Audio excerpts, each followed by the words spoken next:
What's good, YouTube? Welcome back to another reaction. We got one from another newcomer, Matrix Nate. As always, pre-fight a little vid, and if his content is good, we're gonna subscribe.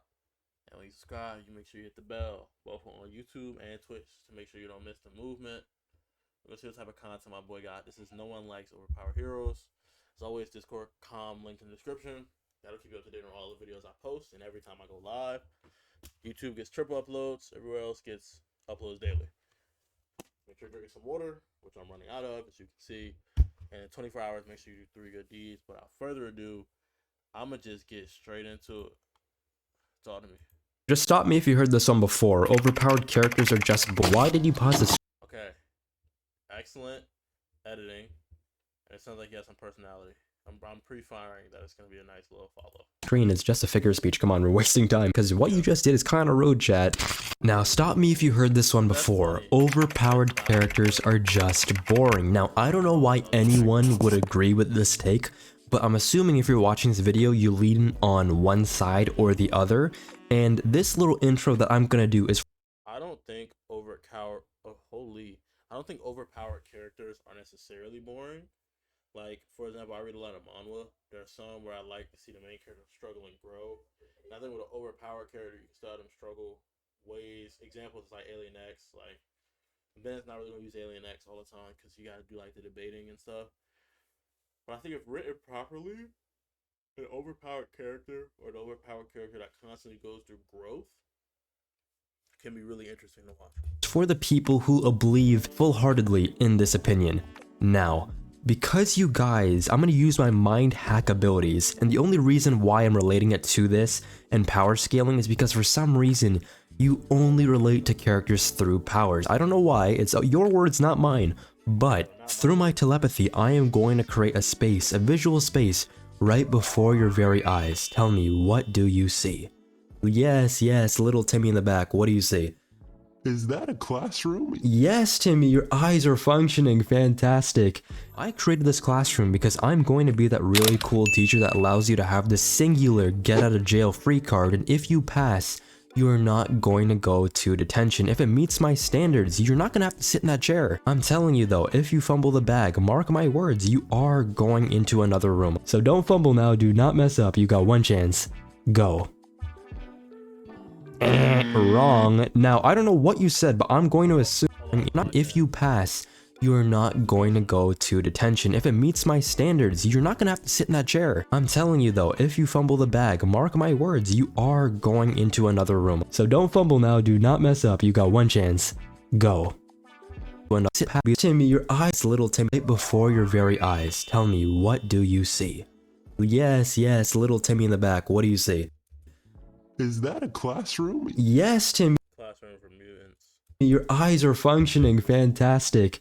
I created this classroom because I'm going to be that really cool teacher that allows you to have the singular get out of jail free card, and if you pass, you are not going to go to detention. If it meets my standards, you're not going to have to sit in that chair. I'm telling you though, if you fumble the bag, mark my words, you are going into another room. So don't fumble now, do not mess up, you got one chance. Go.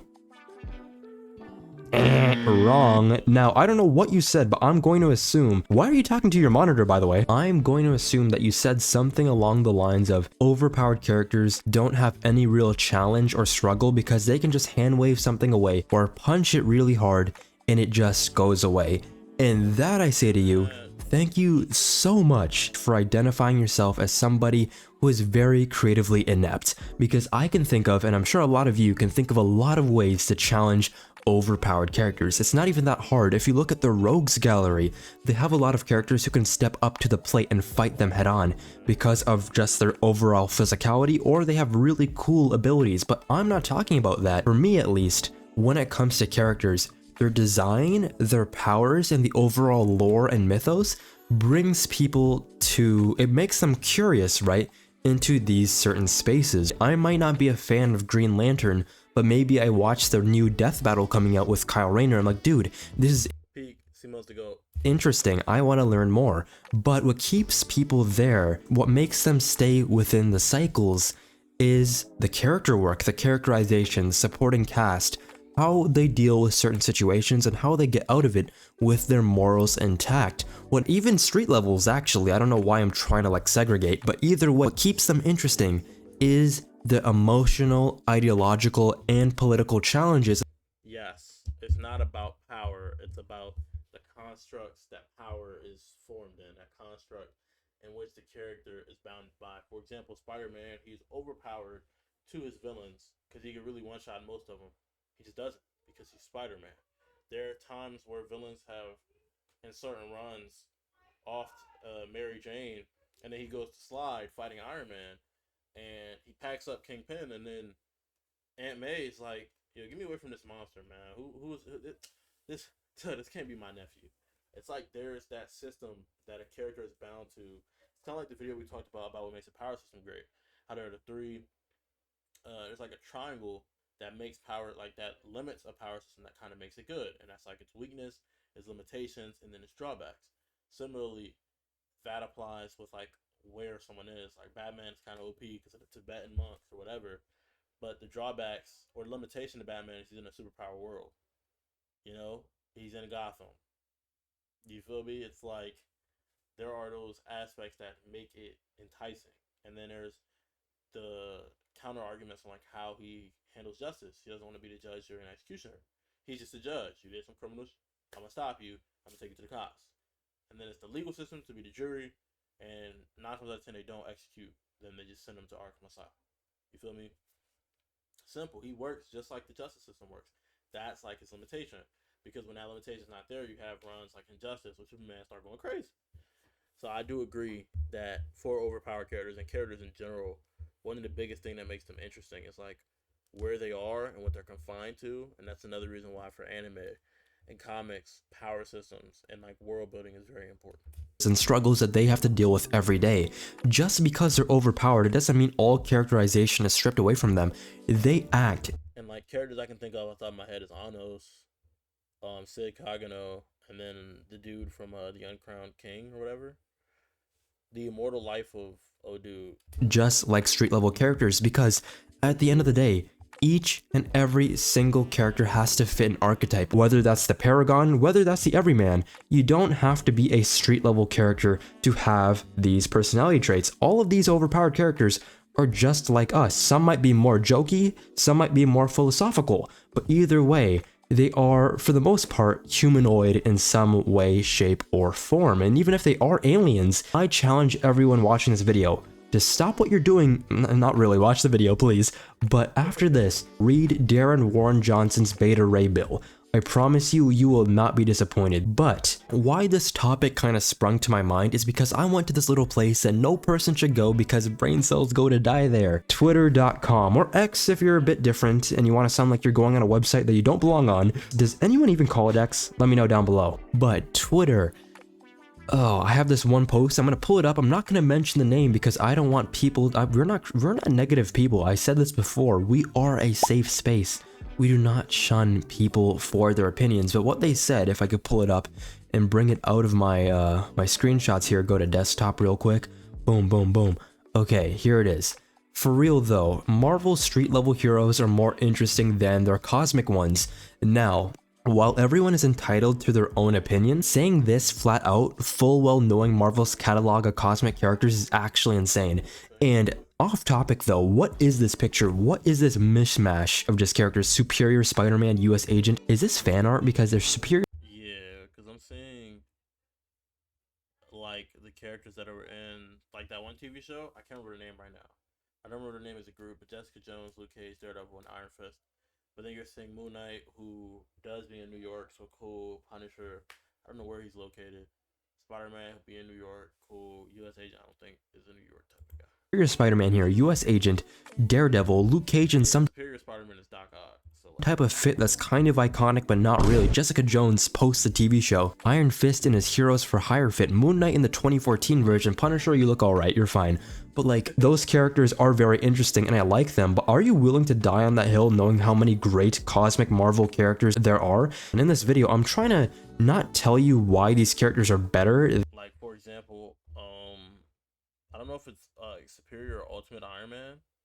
Evil guy, but pretty much overpowered. And I still think he's a very interesting character. Than street levels because I love them equally. As people of this channel know, I glaze the street level characters. Batman levels because I love them equally. Boom. Hit bro with a knee to his neck. As people of this channel Buster, bro. What did he do to you? know, I glaze the street level characters. Batman is my favorite character. I talk about Nightwing a lot. Dan Waters' Nightwing, that's a bit of a meme at this point. I love those characters, but I really don't understand this take of how You subscribe from here? Come up.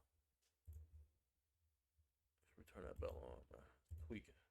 overpowered, quote unquote, I don't like even using that word, how these characters are boring. So in this video, I am going to be explaining my case through, of course, examples from Marvel, DC, and at the end of this recording, I am going to be talking about a character that I just want to talk about. I don't even know who I'm going to talk about, just know that it's not going to be from one of the big two. So without further ado, let's get into it.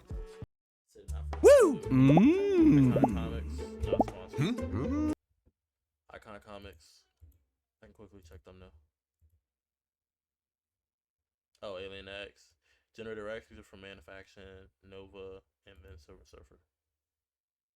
Generator X, my dog. In one of my favorite Superman stories of all time, Peace on Earth. So in the story, what makes it so special is that it actually asks the question that a lot of people ask in real life, which is why doesn't Superman solve the world's issues if he has all of this immense power? So in this book, Superman is like, let's go guys, let's go, let's solve world hunger, let's go. But at the end of the day, he fails, not because he's weak, but because the world isn't really ready. You can't exactly force peace on Earth. It's something that the people have to You can't rush change and you can't rush evolution. Anyone who does ends up succumbing to like these kind of imperialistic like one person in charge type of ideals, tyrannistic type ideals. choose themselves. It reframes the entire story as one man, his idealism not being enough to deal with the realism of the world. It shows that the greatest enemy isn't exactly a supervillain, isn't Lex Luthor twirling his invisible mustache, rubbing his bald head. It's politics, it's fear, it's corruption, it's the fact that he doesn't really want to deal with foreign affairs, but once he sees injustice, he has to take action. Where does Action Comics come from? You know what I'm saying? That's who he is inside. And in the book, what happens is that he takes a bunch of food to the downtrodden people of the world, people who are seen as less than. But the problem that he really had to deal with are the tyrants, the people who put their boot on the throats of those that they're meant to protect, the government, and how they take advantage of other people, a story that's been told since the beginning of time. But he does realize that he can't be everywhere at once. As soon as he leaves, these people are going to be taken advantage of, or they're just going to have their food taken away. In one circumstance, he has this giant shipment of food, but it gets hit by a nuke, and then eventually he realizes all of the food is just unedible. His entire mission was for naught. He returns to America, he is all sad and stuff, as most people would be, but then he comes out with a better perspective, right? He writes this article as Clark Kent, which is really beautiful, but it goes along the lines of a true peace on Earth, what that really is, trying to answer that one question that he tried to solve. What it really is teaching the young, letting them have the knowledge to create a better future, one that's away from the older generation, all of their machinations, something that they could truly create without their supervision and without their corruption. And how do you really do this, right? Through knowledge, through education, through telling them what they can be by giving them a dream to follow. That Superman is a journalist. That's like his character is meant to inspire hope, and that is one of the most humanly professions, journalism, like merchantry. You interact with people, you have to know people. So to see him write this, especially being, just that kid from Smallville, I think it really gives another touch to the fact that he is a good symbol of hope or a symbol of peace for his planet. Well, giving them the ability to follow their dreams. And honestly, it follows this kind of phrase where it's like, give a man a fish, he eats for a day. Teach him how to fish, he eats for a lifetime. That is the true goal, to create a peace on Earth. And it's incredibly beautiful. I love this story so much. Now, let's move on to another situation, but it's more of the abstract fighting situation. Punchy punchy, I know you guys like it. And it's really about Darkseid and his final fight with Superman in Final Crisis. So let's get on to that. So in Final Crisis, what makes this very interesting, and it sees Superman kind of inverted on its head, the entire concept of Superman, because it shows him fighting on the largest cosmic scale possible, fighting against a dark side who now is in possession of the anti-life. His entire life's work has been building to this one moment, and he finally has it. And with the anti-life equation, it makes everybody on Earth and in the universe subservient to Darkseid. They're all under his will. And it's really interesting because Superman as a character, as we know him, he is somebody who is loved by everyone, a true symbol of peace. Everybody loves him, but it really gets inverted on its head once everybody literally becomes Darkseid. So to kind of really show you what this means, let me read an excerpt from Final Crisis, one of my favorite DC events. So let's go. You turned your back and I wrecked your world. I robbed your people of their powers, their hopes, their future, themselves. What will you do then when your enemies, your friends, your I'm not gonna lie, this helmet looks so goofy right here. lover are all Darkseid, when there is one body, one mind, one will, one life that is Darkseid?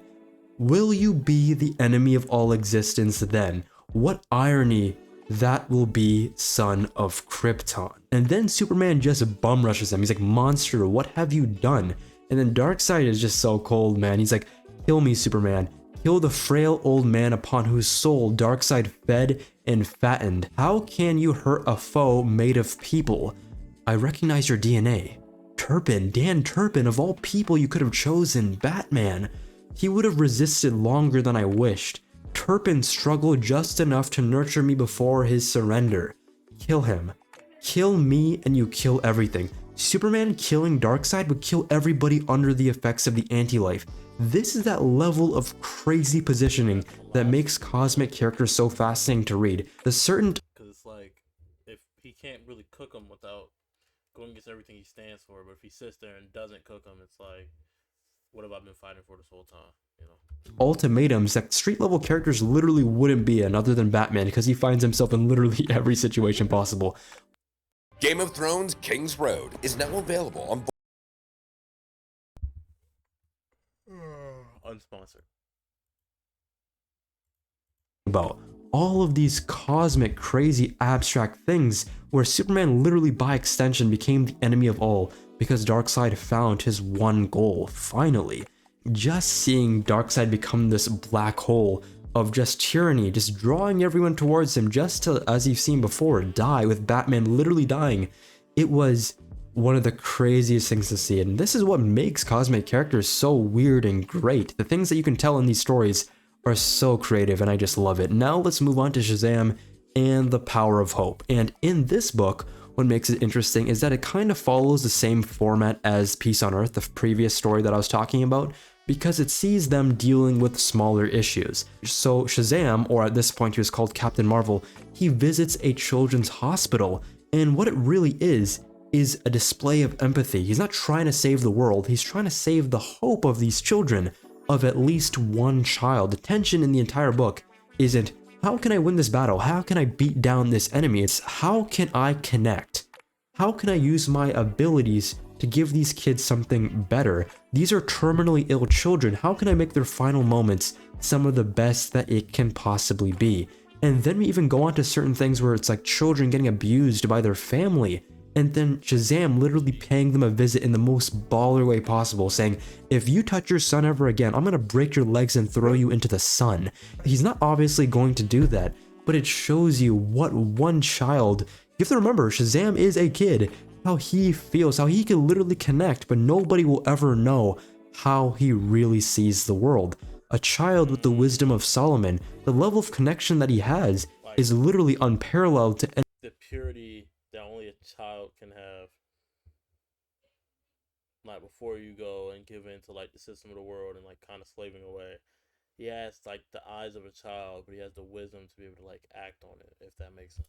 Any other hero out there. He is the best person for these situations, but it's something that he's never had to deal with. But this story really puts him in the thick of it, and it's honestly heartbreaking to see at the end of the story. One of my favorite stories of all time. And then we move on to Superman Shazam First Thunder, a very popular book out there that I've seen. And what makes it popular is that it's Shazam's first appearance, quote unquote, because it shows him really becoming Shazam, and it really just accentuates the dangers of giving a child a superpower. There's so much loss and grief in the book, Shazam dealing with the no-kill rule, the fact that he wants to kill these people who have done so much things to him, but it's not a story that tests his strength, it's really his soul, and Superman is there every step of the way to help him to make sure that he's on the right path. He's kind of reiterating what I said before about how, like, when they're overpowered, there's like a certain degree of like focus on, like, kind of like what he said, creativity, but also there's this focus on like soul, human spirit, things that like go beyond the physical. With street level characters, you can keep things physical and it won't get boring because they have basic obstacles like, oh, this person did this, he's halfway across the city, I can't get there. But like with these cosmic events and like these stronger characters, there's so much that they can do that to really like take home a story, they'll take it back to the most like fundamental level it can get. Who has more spirit? Who has more hope? What do you stand for? Things of that nature, which really makes the story a lot more interesting.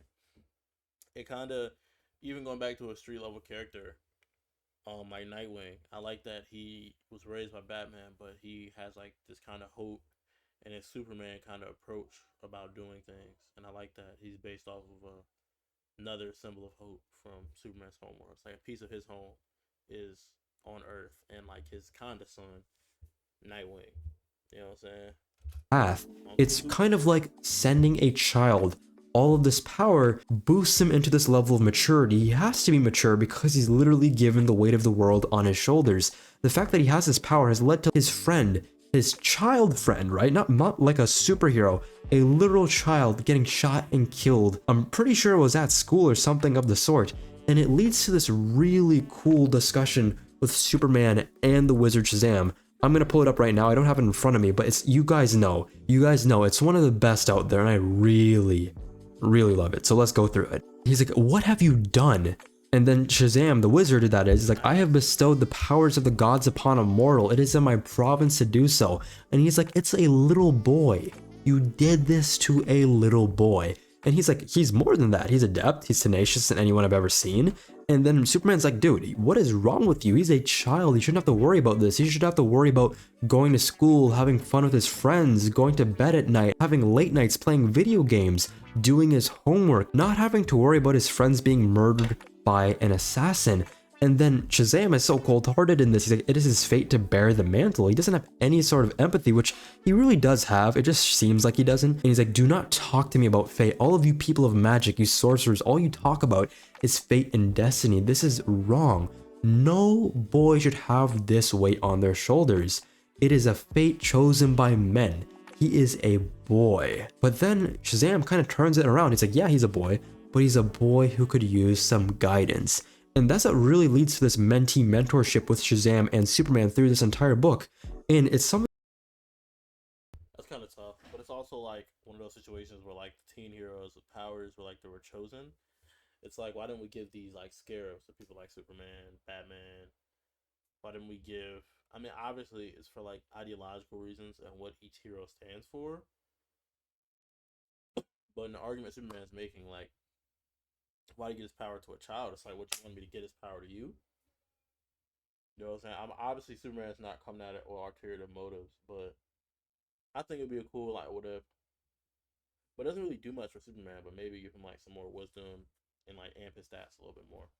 But from his eyes, the wizard, it's like giving the power to a child gets him to adapt and grow into what his potential would be.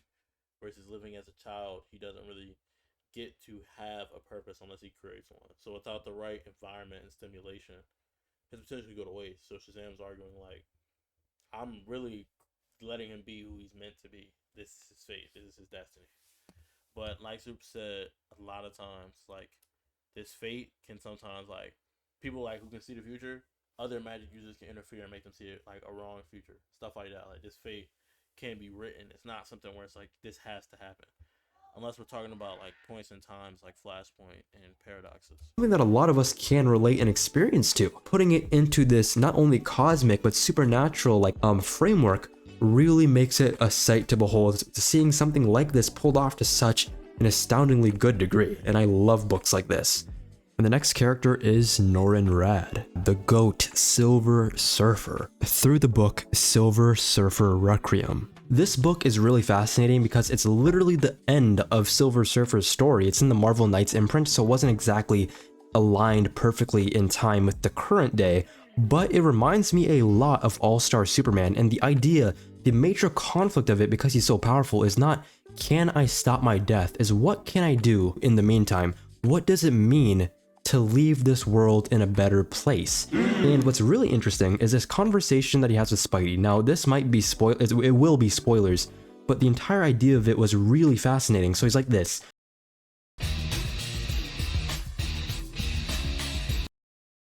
Unsponsored. I think that is a tough concept. Let's let him get back into it though. Oh, it's still muted. Hold on. The same species, you have the same goals, the same dreams, the same fears, eat the same food, sleep the same, but you go out of your way to divide yourselves, to make it easy to kill one another. Boundaries, nations, blocks, creeds, names, fashion. You kill one another for a pair of sneakers. And he really believes in the beauty of this planet, but he says something that's very fascinating. He's like, you guys are all a race of madmen because you go out of your way to be in conflict with one another. And he says all of this to Peter, to Spider-Man, and it's this great philosophical debate, but like, he's also trying his best to do what he can. The best. It's low-key like, what is the point of having like these factions? Like, obviously we had them in the beginning for the sense of survival, so it is like a psychological need, but in terms of being higher educated now, now having a better understanding of like reality as we know it, there's no reason for these borders. I mean, the only possible reason people can make is like because things would be too complicated. We don't have solutions for it now, but we could have those solutions in the future. Like, for example, what language would we speak if we got rid of these barriers? People would get mad if it was just one language. Oh, we have a higher population, we have more power, We can create a new language or go back to the base language. There's so many like, you know what I'm saying? We could do better things together and with shared resources. But then again, there's issues like, oh, who's going to be the leader? That's what I'm saying. These are all these like minuscule issues that in terms of like, if this is for the greater good, these really are like so small of problems. Best that he can with the remaining time he has left. Through this conversation with Spidey, right? Spidey is like, dude, if this is going to be your last, right? They're not really exactly that close, but during this story, he really finds this major connection. He doesn't even know Norrin's real name, and he only really knows about it through like MJ asking him, but I'm not getting far ahead. What I really want to talk about is how Peter inspires Silver Surfer to do the best for humanity, and what he does for a kind of little birthday gift for MJ, right? So he was like, do you want to experience the power that I have, right? He wants to share the experience that he has with the power of Cosmic, but he's like, nah, I'm okay. I've seen a lot. I would like to give it to somebody else. Would I be able to do that? And he was like, yeah, that would depend. And he brings MJ, and he was like, let your mind and your thoughts be clear and like prepare yourself to experience the power cosmic. And she goes out into space. It's really human, right? And she feels everything, every human heartbeat. She can hear everything. He lets her go into the stars, and when she comes back, she can't even explain how she felt. It was such a surreal experience, but what's really cool is that after this, he was like, you know what if, for this one moment before I go, I'm able to make everybody on planet Earth, everyone, to feel the exact same thing, but just for a moment, this feeling of tranquility wherever you were, that you felt better. That was his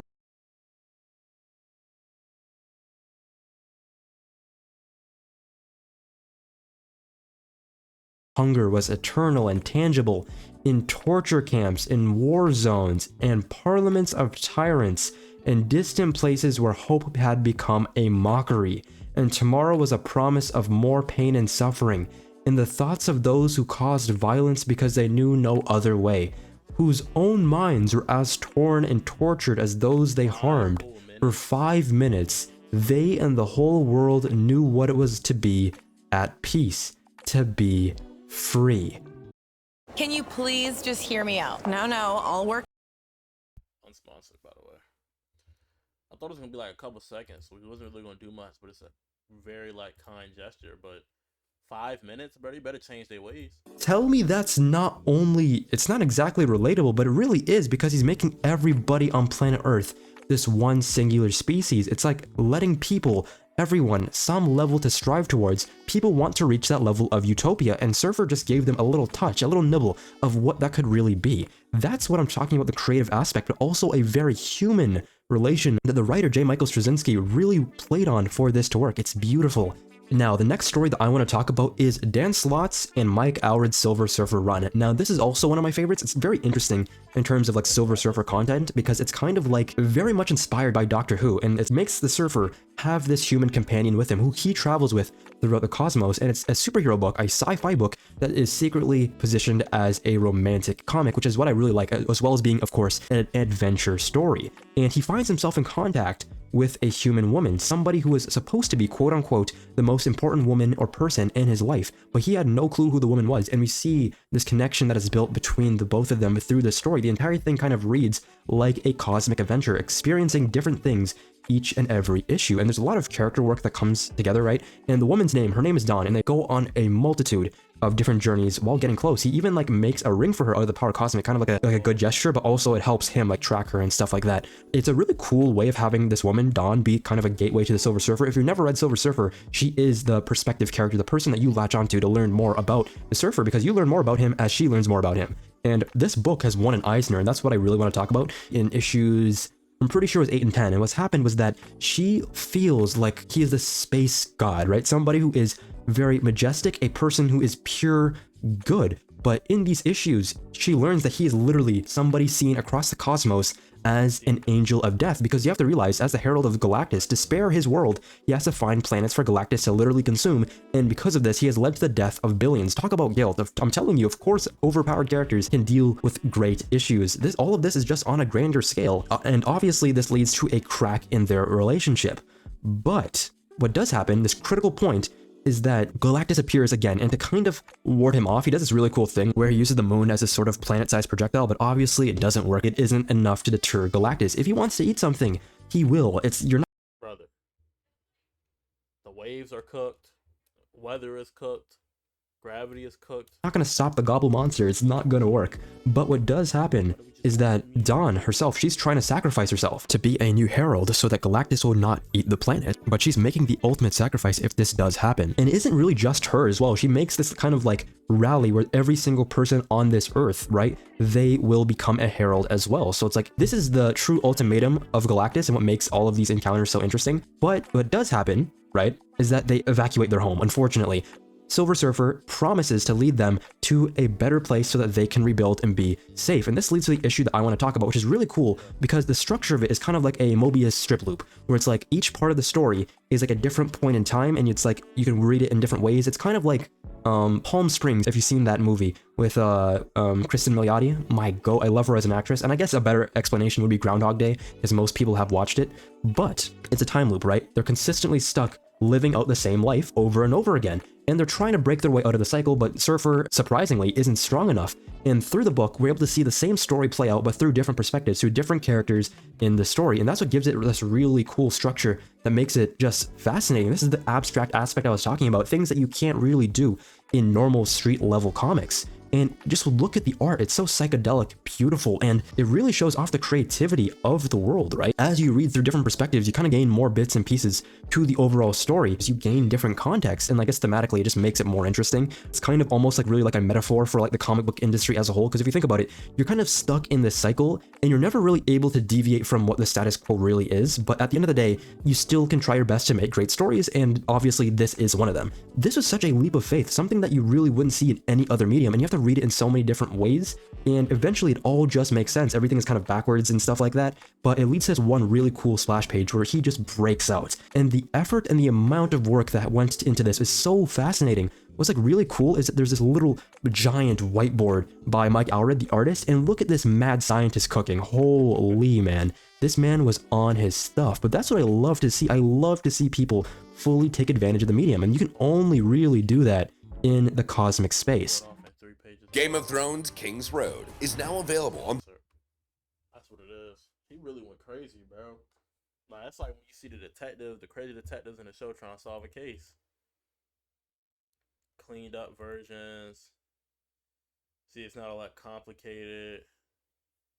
Mobius strip story, time logic. Look at this monstrosity, but it's beautiful. Even looking at his notes, because I wouldn't be able to explain this in the best of my ability, you have to read it, and particularly you have to read it through the through a physical copy. It's kind of hard to read it in like digital format because you don't really get all that it's worth. But right here, it's like this. Kind of look at it this way. This is a cool illustration. So all new sequence, we go further back in time in the red section, and we go more into the future in the blue section. With the ring, the server can now break out, and you see this little path because you kind of have to fold the book a bit, and then boom, 2-page splash page, freedom. They've made it to another world to rebuild, and it's like, tell me this is not peak, man. Come on.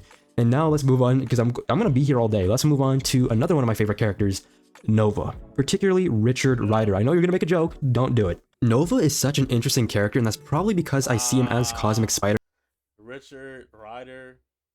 Richard, the nickname is like Dick Rider. I get Man, the same way I do Kyle Rayner, and whoa, just by thinking about this, I just realized that Kyle Rayner and Richard, they're very similar, and this is going to be my pitch to the Green Lantern fans, that Nova, just come over to the other side. Nova is the Marvel equivalent, and I hope you guys start reading Nova. And I guess the entire Dan Abnett Cosmic Marvel saga was starting with Annihilation, because this was, in my opinion, one of the best eras of Marvel, and it was completely separated from Earth. All of it dealt with the cosmic mythology, and it really got pushed to the wayside because it happened at the same time as Civil War, so people didn't deem it as important. But in my opinion, it is so much better, the best Marvel event of all time. I love Annihilation. And that entire era is just really great for just the development of Nova. So Nova, he did start off more as a Spider-Man-like character, but because of the events of Annihilation, he really becomes more jaded and dark. The Annihilus wave, or just I guess Annihilus himself, I'm pretty sure, he managed to kill the Nova Corps, right? He destroyed every single Centurion. Nova was the last man standing, and because of that, he had to deal with survivor's guilt.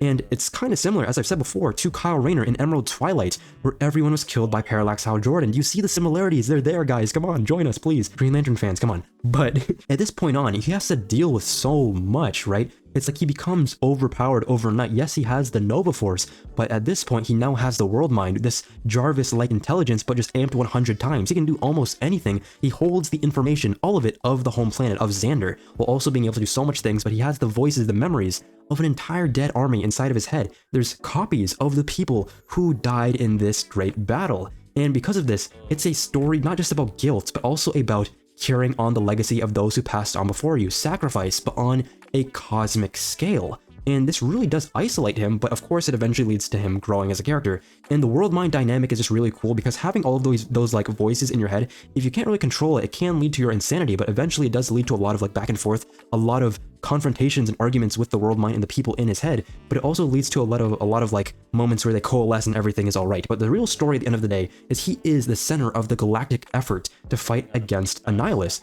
But it shows that leadership can eventually break you, but also make you stronger. At the end, it's this very cathartic moment where he shoves his hand down Annihilus's throat and literally pulls out his guts and says this is for Nova Corps. So again, this goes into the more battle aspects that I was talking about with the cosmic scale, how this can also be as interesting, if at times more so, than the street level tier. Now I also want to talk about like the Thanos imperative, and in this, what's really cool is it leads to a more of a buildup of Nova and Star-Lord's relationship, and they were fighting Thanos in a universe called the Cancerverse, and in this universe, it's really been taken over. It's kind of like a living corpse where this world literally defeated death, but they had to sacrifice a lot, and everyone in it is kind of like this, not really zombie, but they end up worshipping the what are they called, the angled ones who like really made a pact with Captain Marvel, the original Captain Marvel, and they cured him of his cancer, right? And they ended up twisting and corrupted all of the people in the Marvel universe, and they had to really kill an aspect of like the universe's version of death. And in this universe, I'm pretty sure it was Thanos, but they want to grow and go on to other worlds like this cancerous tumor, and obviously they do not want that in the slightest, so it leads to them just fighting each other in a world where you cannot die. They end up killing each other multiple times, but it just ends up with them respawning in a different location in that world, and they end up sacrificing themselves to keep that Cancerverse from ever making it to Unsponsored.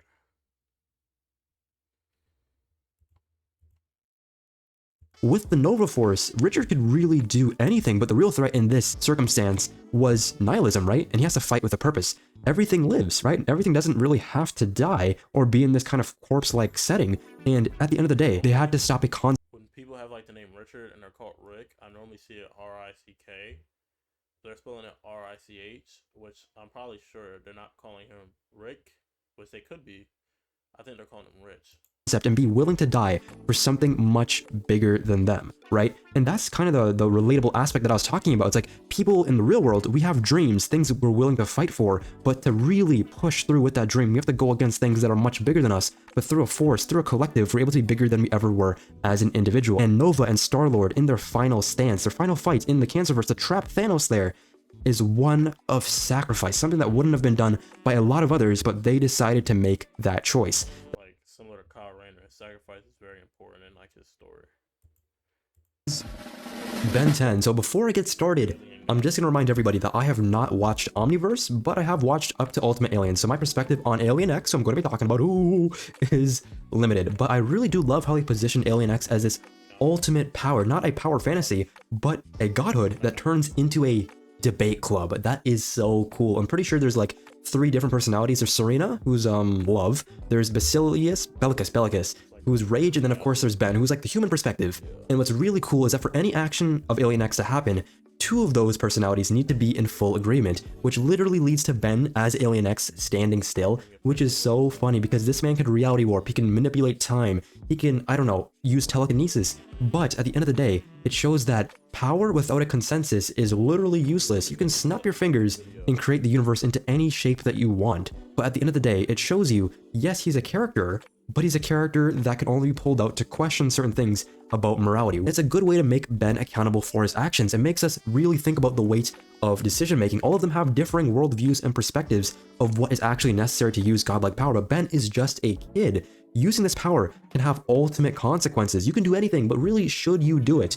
And Ben is stuck in this cosmic courtroom every time he uses it, but it's really cool because it forces Ben to be in a more philosophical mindset. It forces him into it, a place where he really wouldn't be otherwise, and it gets us more into the psyche of Ben himself. It leads to more character exploration. That's a really cool power system, something that I've never really seen, not never, but something that's rarely seen in superhero cartoons. And the fact that we have one alien that leads to Ben asking very abstract, large questions, and then having these alien heads kind of rebuttal or use their point of view to kind of say why they should or shouldn't do a certain action is brilliant. And I love how it shows the real weight of reality warping. A lot of characters just do it, flick of the wrist, and eventually that leads to some sort of fall from grace. But this kind of countermeasure prevents that from happening to Ben, and that's